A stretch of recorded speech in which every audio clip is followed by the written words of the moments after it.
O Espelho no Espelho, um labirinto, por Mireille Ende. Tradução, Reinaldo Guarani, Círculo do Livro, canal Le Conde. Caros ouvintes, já sabem, caso gostem do que aqui até agora foi lido, por favor adquiram o livro. Caso gostem do meu trabalho e queiram auxiliá-lo a fazer parte de tudo isso, isso é possível via Pix, apoia-se o Vaquinha, doando centavos, você estará contribuindo e isso faz muita diferença. Também é possível contribuir comprando livros que chegaram até mim, através da lista de desejos da Amazon. Também é possível contribuir tornando-se membro aqui do canal. E também é possível contribuir curtindo, compartilhando, comentando e inscrevendo-se no canal, caso já não tenham feito, porque tudo isso faz muita diferença em termos de engajamento. Obrigada pela presença. Seguimos para o penúltimo conto deste livro. Eis que chegamos ao fim, não é mesmo? Mais 2 contos e acabamos. Pois bem, este é o 29º. O circo pega fogo. O público foge atabalhoadamente. As arquibancadas estão vazias, a lona está cheia de fumaça e fogo. O palhaço está sozinho no picadeiro. Sua roupa de lantejoulas reluz ao brilho das labaredas. Seu rosto está branco como cal. Debaixo do olho esquerdo cintila a lágrima antes maquiada. Seu chapéuzinho pontudo está colocado obliquamente sobre a cabeça. Ele sopra no reluzente trompete a longa melodia da despedida, sublime e ridícula. Tudo é sonho. Sei que tudo é sonho. Eu sempre soube, desde que comecei a sonhar que existia. Este mundo não é verdadeiro. Ele chegara ao fim da canção, sem pressa nem mácula. Ele sai e atrás dele desabam as vigas e mastros incendiados, a lona incha com o fogo e desmorona. O vento da noite cheira a cinza e calor. Os outros estão lá fora assistindo ao incêndio de braços caídos. Todos sabiam que isso iria acontecer.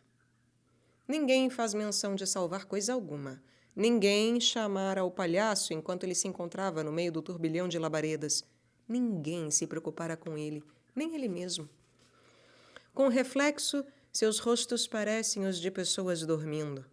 Começara a chover um pouco, mas era tarde demais. E já não bastava. Servia apenas para fazer com que o cabelo das pessoas caísse úmido sobre a testa.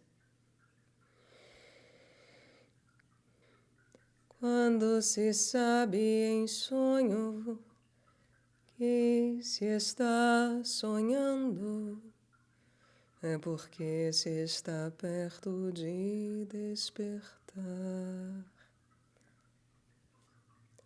Quando se sabe em sonho que se está sonhando, é porque está perto de despertar. Eu despertarei daqui a pouco. Talvez esse incêndio não seja outra coisa que o primeiro raio do sol da manhã de uma outra realidade que força a passagem por entre minhas pálpebras cerradas. Aos poucos foi escurecendo. O incêndio sucumbiu gradualmente. Não há nenhuma luz acesa nas casas em volta. Eles estão escuros e com olheiras em meio à penumbra. Ao longe, ouvem-se gritos. Depois alguns tiros e o duro matraquear de uma metralhadora. São os ruídos habituais que anunciam a noite cheia de assassinatos, cheia de torturas e interrogatórios, a noite na qual ninguém confia em ninguém.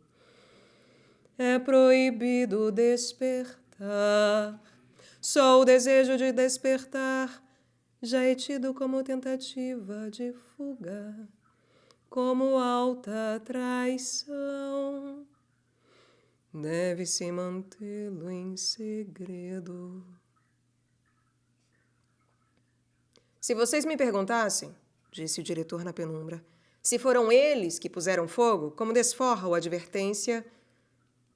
Ele remexe nas cinzas. Todos sabem do que ele está falando. Há 2 dias uma pessoa foi morta e ela estava bem no meio do público. Foi alguém da milícia de assassinatos, um dos guardas que estão por toda parte. Quando todas as pessoas se foram, ele continuou sentado ali com seu reluzente uniforme de couro negro, mas estava morto, estrangulado. Ninguém notou quando o fato ocorreu. Ninguém quis notar. Não foi nenhum de nós, disse alguém. Não, respondeu o diretor. Mas como vocês podem ver, isso não adianta nada. Depois de um longo silêncio, uma voz de mulher murmura. Isso não pode continuar assim para sempre. Vai continuar, diz o diretor, até que ponhamos um paradeiro nisso. A partir de agora, trata-se disso. Trata-se do despertar. Se não fizermos nada, prossegue o diretor, isso vai continuar para sempre. Precisamos nos decidir, devemos lutar. Temos de nos juntar àqueles que lutam. O palhaço vira-se de costas e sai arrastando os pés pelas poças em direção ao seu trailer. Ele se sente repentinamente exausto. Durante um longo tempo, ele fica sentado diante do espelho, contemplando seu rosto branco de farinha, com a lágrima debaixo do olho esquerdo. Depois, começa a tirar a maquiagem. Por baixo surge um outro rosto no reflexo. É muito mais irreal. Um rosto de ninguém. Um rosto qualquer, que lhe é estranho. Sempre lhe foi estranho, esse rosto. Ele tenta parecer inteligente, ou pelo menos sério, durante alguns instantes, mas logo as suas feições retornam ao estado de repouso, ao estado habitual de surpresa. É o rosto de um recém-nascido velho. Espantoso que eu esteja ali. Mas é mais espantoso ainda que eu tenha me tornado tão velho. Eu me esforcei, senhoras e senhores, dei tudo de mim. Eu disse para mim mesmo, se todos os outros conseguem suportar este mundo, eles para quem certamente as coisas não são mais fáceis do que para mim. Esperei durante toda a minha vida e envelheci na espera do despertar. E vejam, estou aqui. Invejo sua despreocupação. Eu sou preocupado. Quando ele está mudando de roupa, entra o diretor, de chapéu e capa de chuva. A indefectível guimba apagada de cigarro entre os dentes. Ele põe debaixo do braço o longo chicote do picadeiro, com a corda enrolada no punho. Sacode o chapéu, coloca-o na penteadeira com o chicote ao lado. Depois senta-se ao contrário na cadeira, com o encosto entre os joelhos. Isso significa que tem algo importante a dizer. O palhaço fica parado, esforçando-se por parecer atencioso. Muito bem. Você sabe do que se trata, diz o diretor. Ele olha à sua volta como se temesse que alguém pudesse estar ouvindo no pequeno aposento. O palhaço balança a cabeça. Trata-se do despertar. Vamos tomar parte, prossegue o diretor com voz abafada. Agora não nos resta mais nada a fazer. Todos os outros estão de acordo. E você? O palhaço volta a balançar a cabeça. O diretor agarra-o pelo ombro e o sacode um pouco. Escute, agora não se trata mais do seu número. Aliás, não se trata mais do circo. Tudo isso já passou desde hoje à tarde. São coisas para tempos normais. Coisas para um outro sonho. Você precisa se decidir, diz a boca com a guimba de cigarro. Ficar conosco ou contra nós? Quem tentar ficar de fora é um traidor. E como tal será tratado por todos. É proibido despertar. O palhaço balança a cabeça pela 3ª vez. Tudo bem, diz o diretor com voz estridente. Contamos com você, meu velho. Esperamos por você à meia-noite, para a sessão do comitê. Mas seja pontual, hein? Está ouvindo? Lá você saberá todo o resto. Aqui está o endereço. O diretor coloca-lhe um pedaço de papel na mão. Leia-o, decore-o e depois queime-o, hã? Ninguém mais pode ficar sabendo disso, de maneira alguma, seja lá quem for. Entendido? O palhaço balança e balança a cabeça. O diretor lhe dá um tapinha amigável na bochecha, pega seu chapéu e sai. Esquece o chicote. O palhaço contempla-o em cima da penteadeira. Depois agarra-o com cuidado e deita na cama com ele. Desenrola a corda, torna a enrolar, desenrola novamente. Afinal, não posso ser o único que notou alguma coisa. Eu não sou tão esperto assim. Só que eles concordaram em não falar sobre isso. Ou será que querem? Será que todos gostam desse sonho? O palhaço se levanta, veste o velho sobretudo, enrola o longo cachecol no pescoço e coloca o chapéu. Lê o endereço mais uma vez, depois queima o papel no cinzeiro. As pequenas chamas ardem, depois se apagam. Lá fora, atrás da praça, no lugar onde ficam os trailers, começa um pequeno prado pisado. Ali se encontra um grupo de colegas. Todos olham numa mesma direção. Ele se aproxima para ver o que há. A uma certa distância, no lugar onde começa a rua iluminada que leva ao centro da cidade, alguns soldados da milícia, com uniforme preto, empurram à sua frente cerca de 20 homens e mulheres cujas mãos estão amarradas às costas. Embora nenhum dos presos se defenda, os uniformizados espancam-nos constantemente com cacetetes. Só o desejo de despertar já é tido como crime. Não posso olhar para isso, diz entre dentes uma acrobata que está na frente do palhaço. Seu parceiro, que está ao lado, tenta segurá-la, mas ela se desvencilha e corre para o grupo de presos. Ainda está vestida com sua malha, só que com um casaco jogado sobre os ombros. Ela gira em volta dos uniformizados algumas vezes, realiza todos os tipos de movimentos provocadores e xinga-os na cara. Nisso, perde seu casaco. Os milicianos não lhe prestam nenhuma atenção. Nesse meio tempo, um dos presos cai repentinamente no chão, parecendo morto. Um dos uniformizados cutuca-o com a bota. Como isso de nada adianta, ele espanca o homem com o cacetete.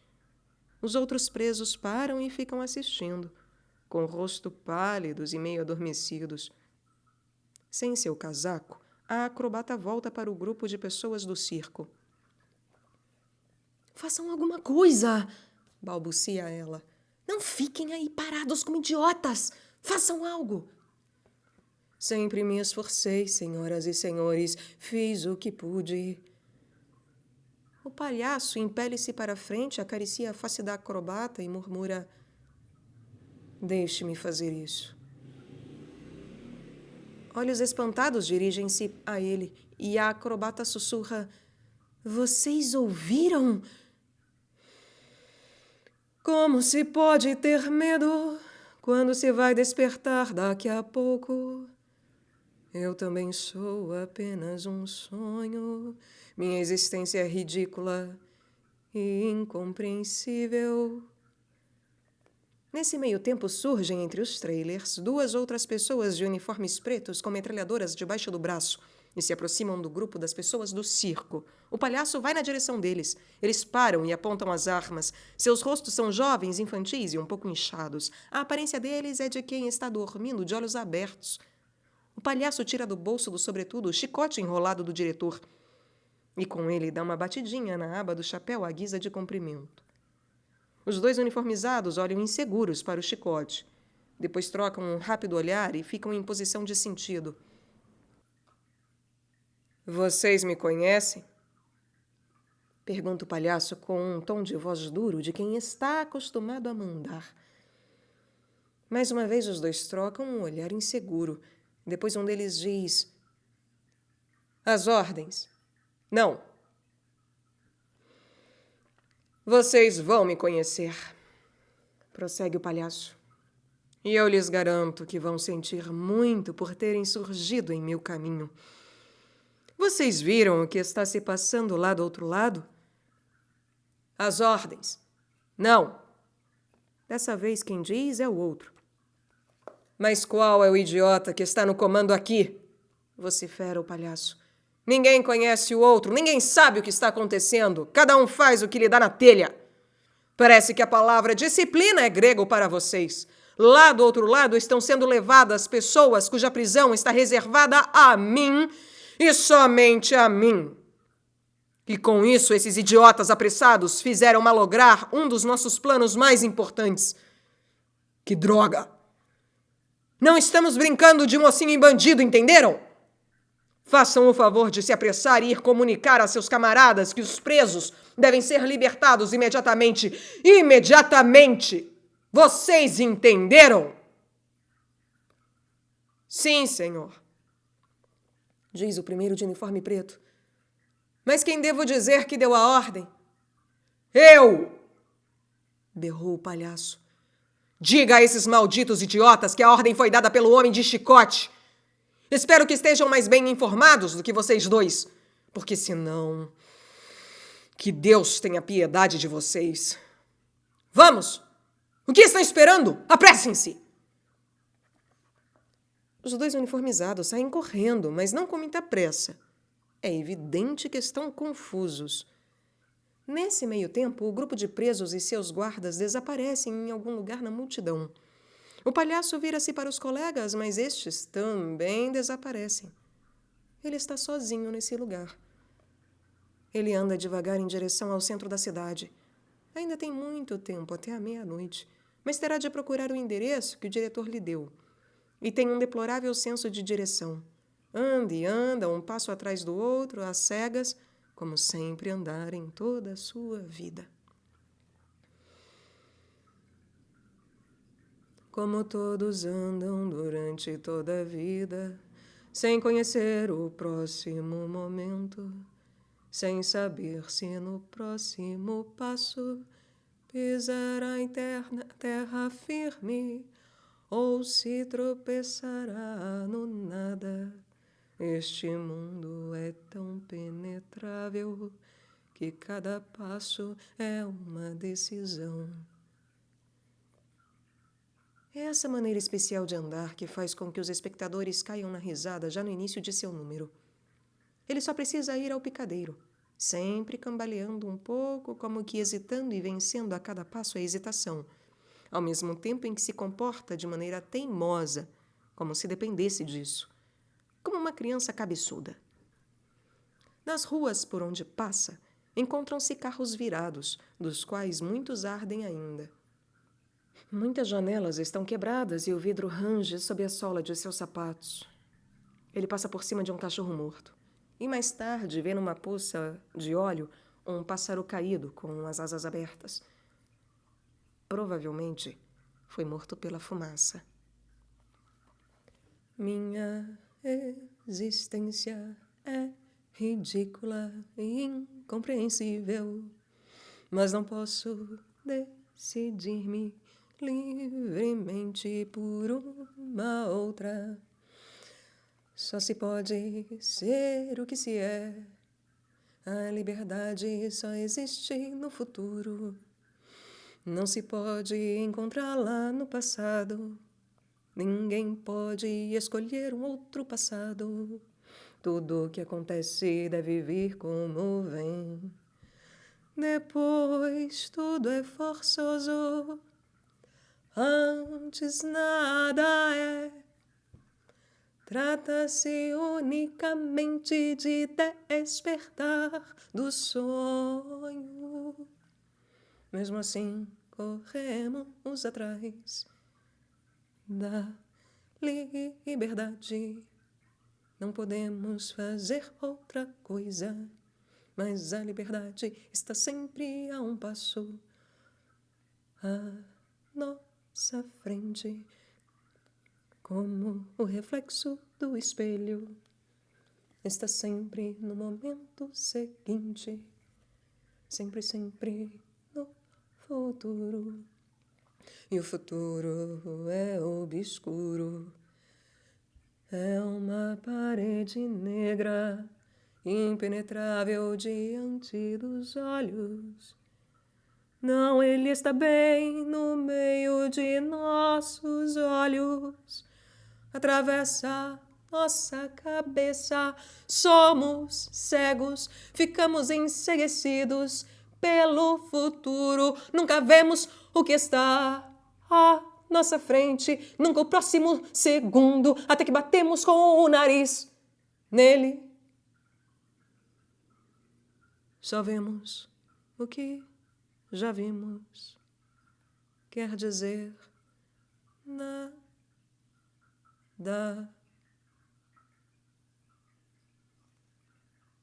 O palhaço entra numa das casas. Está mal iluminada. As portas estão arrebentadas e ele encontra na casa cadeiras viradas, móveis destroçados, restos de incêndio, cortinas rasgadas. Pessoas estão sentadas em volta de uma mesa. Parecem já estar sentadas ali há muito tempo, pois as aranhas fizeram suas teias entre elas. Os rostos, ressecados como os de múmia, mostram os dentes ou estão de bocas bem abertas, como num riso inaudível. O palhaço nota entre eles um jovem magro dormindo com a cabeça recostada nos braços. Números foram escritos na poeira do tampo da mesa, muitos números. O jovem dorme como uma criança, e o palhaço entra de mansinho para não despertá-lo. Ele chega ao pátio dos fundos e escala muros desmoronados, até que finalmente, como era de se prever, está irremediavelmente perdido. Mas isso não o intranquiliza. E então ele se encontra de repente em uma praça larga, bem iluminada. A luz emana das muitas vitrinas de uma loja. O palhaço anda de uma para outra. Todas estão vazias. Somente quando dobra uma esquina é que vê uma concentração de pessoas, as quais estão paradas diante de uma vidraça, imóveis, olhando para dentro. Várias delas usam uniformes pretos. Ele não tem muita certeza, mas lhe parece que entre eles se encontram os dois com os quais ele falara. E os outros, os que levavam os presos. E também suas vítimas estão lá. Já não se interessam pelos outros, estão completamente absorvidos pelo que vem na vitrina. O palhaço fica na pontinha dos pés e olha por cima das cabeças. Por trás dos enormes vidros há um turbilhão de aves gigantescas, de vermes encouraçados do tamanho de um braço, que possuem milhares de perninhas cintilantes de bicho de conta do tamanho de uma mão, e de escaravelhos negros e gordos como botas. Por cima desse bulício paira uma enorme esfera metálica e bem polida. Ao que parece, ela paira livre no ar, sem nenhum dispositivo de fixação nem fios, e gira em todas as direções, ora devagar, ora rapidamente. Em cima dessa esfera encontra-se um rato enorme, quase tão grande quanto um cachorro. Ele corre habilmente na direção contrária ao giro para manter-se sobre a esfera. Deus sabe há quanto tempo ele se encontra nessa situação terrível. Parece estar no fim de suas forças. Sua pele está úmida e desgranhada pelo suor do medo. Seu focinho meio aberto, de tal modo que se podem ver os longos dentes roedores amarelos e perceber sua respiração ofegante. Não vai poder continuar fazendo aquilo por mais tempo. Logo ele escorregará e cairá sobre o terrível formigueiro que está olhando já para ele, rávido, com milhares de antenas e tenazes. Portanto, é essa cena que une as pessoas diante do vidro. O inferno é um pesadelo que nunca acaba. Mas como fui parar nele, que devo fazer para finalmente despertar? O palhaço olha nos rostos das pessoas paradas ali. Seus olhos estão abertos, mas vidrados como os de pessoas que dormem. Algumas estão de boca aberta. Ninguém presta atenção a esse que agora as encara de tão perto. E também se esqueceram mutuamente. E ele sabe que nenhum daqueles bonecos vivos responderia se ele perguntasse pelo caminho. Além disso, ele não tem permissão para dizer o endereço, de maneira nenhuma. Dirijo-me a você que me sonha, seja quem for. Sei que não posso fazer nada contra você. Você é o mais forte, portanto, leve-me para onde quiser. Mas pense nisso. você não me enganará mais. Sem saber como, depois de algum tempo, o palhaço se encontra nas proximidades do prédio que o diretor lhe indicara. Trata-se de uma pensão de artistas, que lhe é conhecida de antes. Na rua há mortos, duros e retorcidos como manequins de vitrine. No meio deles estão espalhados membros, como também cabeças com chapéu e gravata no pescoço. Quando o palhaço entra na rua onde está situada a pensão, percebe mesmo de longe que ela está cheia de pessoas que oscilam de um lado para o outro, qual ondas do mar. Elas estancam diante da porta da pensão e se quebram de volta. Mas tudo isso acontece sem ruído e se supera devagar. Muitos de uniformes pretos também estão entre essas pessoas, assim como outros homens com longos casacos de couro. Todos parecem socar uns aos outros com a maior força. Entretanto, por causa da lentidão do movimento, tudo isso parece um cerimonial fantasmagórico, com movimentos bem soltos, como numa dança, cada qual bate com o punho ou com o que tiver no rosto daquele que está mais próximo. Não se ouve nada, a não ser um abafado ofegar geral e os estalos e sons dos socos. O palhaço vira-se rapidamente e puxa para cima a gola do sobretudo para esconder o rosto, pois logo um dos batedores nota a sua presença e aponta para ele. Outros voltam para ele os rostos inchados e indiferentes e, nesse momento, uma dúzia de pessoas vem em sua direção com passos flutuantes. Juntam-se outros. O palhaço dobra uma esquina rapidamente, entra em uma viela secundária, depois na seguinte e mais uma vez numa outra. Enquanto está correndo, olha para trás e não vê mais nenhum perseguidor. Talvez ele se haja livrado deles. Fugir não tem nenhum sentido. Não existe fuga. O que acontece aqui acontece em toda parte. Acontece sempre. Quem foge acaba caindo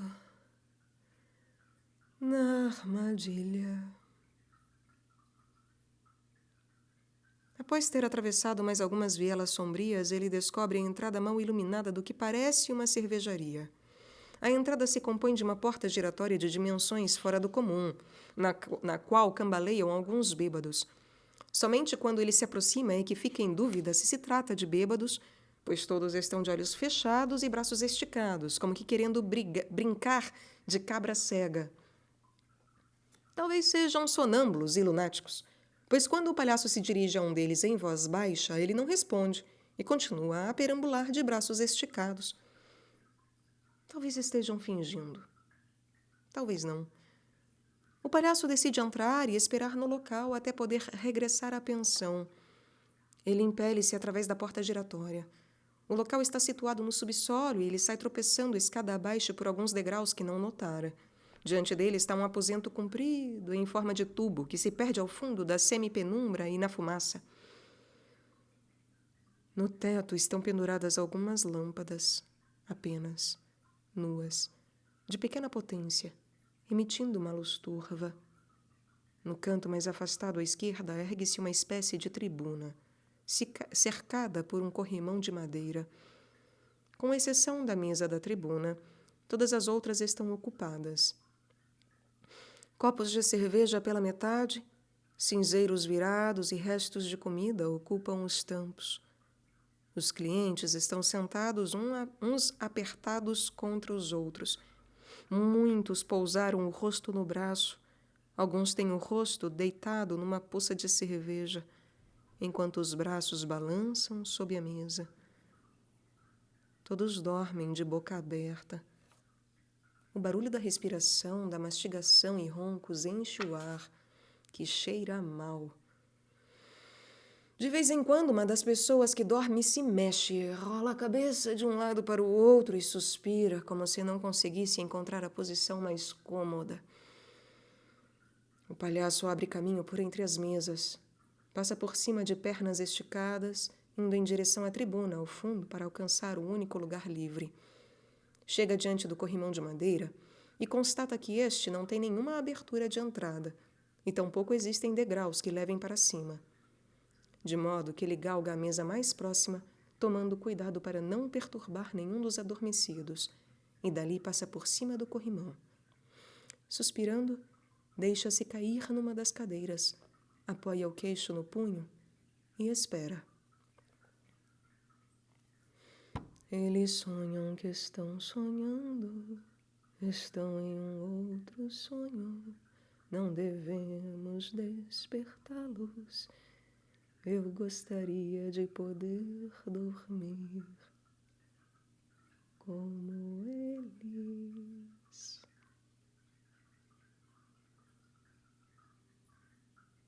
Afinal, você está me ouvindo? Pergunta a meio tom uma voz nervosa. O palhaço estremece. Só então toma consciência de que alguém está falando com ele desde algum tempo. É o diretor. Mas claro, murmura o palhaço, ouço muito bem. Ele procura na turva lembrança alguma palavra que tivesse ouvido. Ocorre-lhe então que o assunto da conversa havia sido a transferência da reunião no último momento para aquele local, porque a milícia havia recebido informação sobre o assunto por intermédio de algum traidor e cercara a pensão. Isso não parece impressioná-lo muito, diz o diretor, lançando-lhe um desconfiado olhar de soslaio. Tem alguma ideia de quem possa ser o traidor? O palhaço balança a cabeça. Mas como é que sabia que estaríamos aqui, hã? Indaga o diretor, mascando a fria guimba do cigarro. Você foi trazido para cá por puro acaso? O palhaço faz que sim. É acaso demais, não acha? Pergunta o diretor. O palhaço balança a cabeça, pensativo. Depois vira-se na cadeira e diz em voz alta: Mas este serviço aqui é uma desgraça. Quanto tempo a gente precisa esperar até poder fazer o pedido? Quieto! Diz o diretor com voz abafada, tapando a boca do palhaço.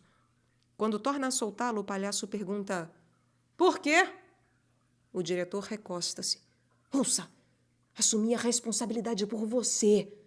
Respondo por você, mas entre nós existem alguns que estão convencidos de que você pode ser o traidor, e apenas você.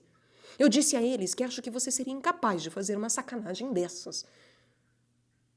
O que você tem a dizer, hã? O palhaço tira do bolso do sobretudo o chicote do diretor e coloca-o na frente dele. Olhe, você o esqueceu. O diretor rola a guimba do cigarro entre os lábios de um lado para o outro. Obrigada, meu velho. Eu não preciso mais dele. Novamente ele examina o palhaço com olhos apertados. Ninguém ouviu o que você disse para o sujeito de uniforme preto. Entre nós existem alguns que gostariam de saber. O que foi que você disse, hein? Eu ordenei que dissessem aos outros que deveriam soltar os presos. Foi isso que disse? E o que eles responderam? Eles obedeceram, porque viram o chicote. O diretor acende a guimba de cigarro e dá 2, 3 tragadas de olhos cerrados. Depois agita-se, dá um tapinha de reconhecimento no joelho do palhaço e arreganha um sorriso. Eu acredito em você.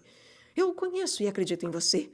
Vamos acertar tudo, vamos acertar tudo. Deixe-me fazer isso, meu velho? Ele se curva para a frente e olha o palhaço nos olhos. Acha que devo fazer o meu discurso agora? O palhaço passa os olhos pelos adormecidos e faz que sim. Não devemos despertá-los, mas estão num outro sonho. Talvez eles sejam aqueles que sonham este mundo. Agora mesmo. Este é o momento certo. O diretor levanta-se e aproxima-se do corrimão. Depois parece ser acometido de uma nova reflexão e se volta novamente para o palhaço. Talvez fosse melhor eu perguntar primeiro para o dono. Aliás, ele é um dos nossos. Mas talvez seja melhor eu perguntar se ele está de acordo. Afinal de contas, trata-se do bar dele. Você devia fazê-lo, opina o palhaço. O diretor põe-se a galgar o corrimão. Já está montado nele quando para mais uma vez e sussurra para o palhaço. Ouça. Você bem que poderia ir dizendo algumas palavras introdutórias. Está me entendendo, não? para esquentar um pouquinho os ouvintes e assim por diante. Depois eu volto logo e assumo a palavra. O palhaço balança a cabeça, sem forças. Você sabe que eu não posso fazer isso. Eu confundo muito as coisas. Então faça um esforço, sussurra furioso o diretor. Será que não entende, hã? Estou lhe dando uma chance. Talvez seja a sua última chance. E sobre o que eu devo falar? Sobre o que quiser. O diretor salta para o chão, agarra-se nas barras do corrimão e, por entre elas, diz para o palhaço: o importante é que você consiga animar as pessoas. É isso que deve fazer. Trata-se do despertar, é a única coisa que deve ser feita. O palhaço segue o diretor com a vista, enquanto este abre caminho entre as mesas em direção a uma porta situada na parede lateral do longo aposento. Ali ele se vira mais uma vez e faz um sinal de exortação. Quando abre a porta, ouve-se alguns instantes uma confusão de vozes, inclusive vozes de mulheres, que soam agitadas, como se estivesse havendo uma briga. Possivelmente trata-se da entrada para a cozinha. Não quero falar, não quero falar. Aliás, não queria falar nunca mais.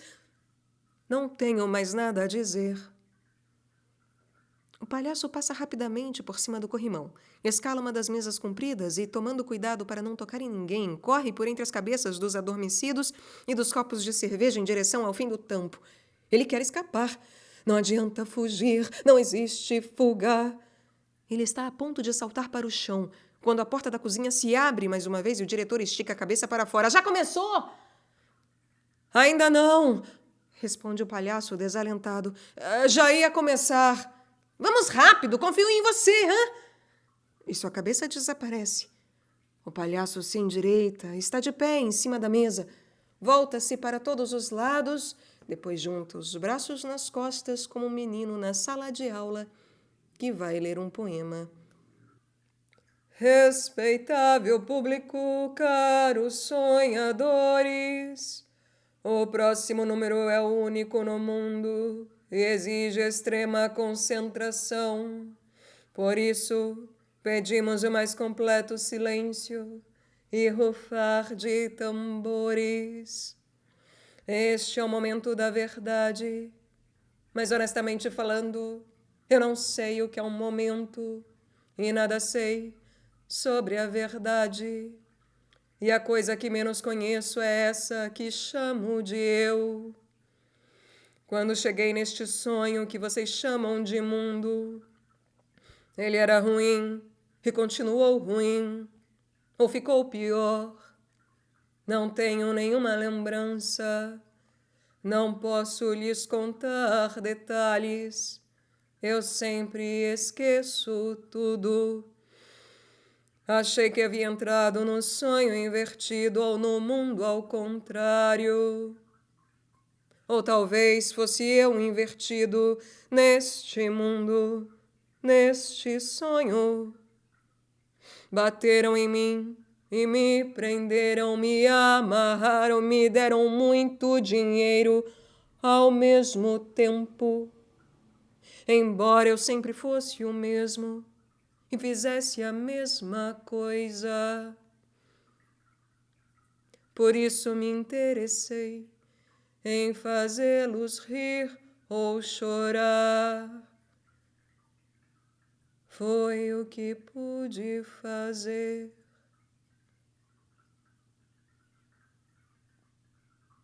O palhaço se sente um pouco perturbado por ter sido atingido por uma bolacha de copo de cerveja atirada por alguém.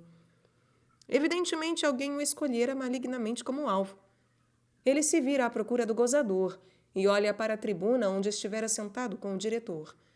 Vê um enorme sujeito, careca, com um corpo atlético, que ri para ele com simplicidade e continua a lhe atirar as bolachas usadas como descanso. É evidente que se trata do taberneiro, pois está usando o avental verde. Supondo que o homem musculoso não está agindo com má fé, O palhaço faz um movimento de mão para que ele compreenda que não pode participar agora da brincadeira, porque ele, o palhaço, está ocupado com algo importante. E ri simpaticamente para não irritar o sujeito forte. Mas como este continua a sorrir e a perturbá-lo, o palhaço sobe numa outra mesa mais afastada. Espero e espero finalmente acordar, mas não posso. Como um nadador preso sob a camada de gelo, fico procurando um lugar onde possa emergir. Mas não existe nenhum lugar. Nado o tempo todo, prendendo a respiração. Eu não sei como vocês conseguem. O palhaço precisa se inclinar para escapar de alguns novos descansos bem atirados. No entanto, como é novamente atingido por alguns projéteis, ele agarra por seu turno alguns desses discos de papel molhado que estão na mesa e os atira na direção do taberneiro, sempre com um sorriso natural e esperando que o sujeito simplório fique satisfeito e pare com essa brincadeira estúpida. De fato, o taberneiro para, surpreso. O palhaço olha para todos os lados, na esperança de que finalmente apareça o diretor para assumir o controle da situação, mas não vê ninguém. Ou será que no fim nosso sonhador não sabe que apenas está nos sonhando a nós todos? Será que eu, seu sonho, posso fazê-lo compreender isso para que ele acorde? E me expliquem uma coisa, senhoras e senhores. O que será do sonho quando o sonhador despertar? Nada. Não será mais nada. Mas eu quero sair daqui. Sério, não quero mais sonhar que estou aqui. Não quero mais me deixar ser sonhado, sabe-se lá por quem. Será que todos nós sonhamos mutuamente? Não sonhamos mutuamente? Um entrelaçamento de sonhos, uma vastidão de sonhos sem fronteira, sem solo. Somos todos um único sonho que ninguém sonha. Será? Nesse momento, uma garrafa de cerveja passa voando de fininho ao lado da cabeça do palhaço e vai se estilhaçar na parede atrás dele. O taberneiro não poderia tê-la atirado, pois a garrafa veio de uma outra direção. Entretanto, o palhaço também não viu nenhum dos adormecidos se mexer. Enquanto ainda está tentando descobrir a origem do arremesso, protegendo os olhos com uma das mãos, outra garrafa voa sobre ele, vindo de uma outra direção. Ele consegue se desviar por um fio. Seguem-se outras garrafas, copos de cerveja, cinzeiros de louça, vindos de todas as direções, até que uma verdadeira saraivada desses projéteis arrebenta em volta dele. Coloca os braços em volta da cabeça para se proteger e se inclina. Mas desse modo, com a visão impedida, não consegue se desviar adequadamente e é atingido algumas vezes nas costas, ombros e braços.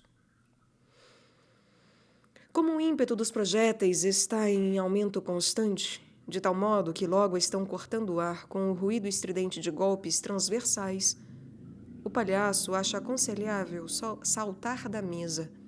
De 4, e sempre pensando na cobertura, ele se arrasta por entre as pernas dos adormecidos imóveis, em direção à porta da cozinha. Chega finalmente a ela, mas a porta não se abre. Não é como se estivesse fechada, mas sim como se as pessoas tivessem feito uma barricada com móveis pesados. Ele sacode a maçaneta, bate na porta com os punhos, coisa que, aliás, quase não se pode ouvir em meio ao tumulto dos projéteis, e se apoia nela com todas as suas forças, que nessa altura já não são muitas. Tudo em vão. Ele se levanta e olha de novo o salão. Nesse momento, o taberneiro também não está lá. Talvez ele tenha procurado abrigo contra o bombardeamento. O palhaço está sozinho, com o exército de adormecidos e sua batalha. Mas se for o caso de eu ser apenas seu sonho comum, se for o caso de vocês terem me sonhado desde o começo, de eu nunca ter sido outra coisa que não o sonho do meu respeitável público, então eu lhes peço, meus queridos sonhadores, eu lhes peço do fundo do coração, tratem de me pôr em liberdade, tratem de sonhar daqui por diante com alguma outra coisa, mas não sonhem mais comigo. Já não aguento mais. Não exijo que vocês despertem. Por mim, podem continuar sonhando à vontade. Sonhem o quanto quiserem e durmam bem. Mas parem de sonhar comigo. Vocês já se divertiram bastante comigo. Mas agora, tratem de me deixar ir embora. Nesse mesmo instante, ele é atingido por uma jarra de cerveja, arremessada com a força de uma granada que lhe acerta bem no meio da testa. O rosto pálido e velho de bebê recém-nascido do palhaço tinge-se de sangue e ostenta uma expressão do mais profundo espanto possível, assim como de sabedoria. Ele arreganha um sorriso, como se finalmente tivesse entendido tudo. Seus braços realizam aqueles gestos cerimoniais com os quais sempre agradecer os aplausos dos espectadores. Em seguida, tomba para frente, rígido como uma figura de cera, e cai sobre as tábuas do chão, coberto de cacos de vidro.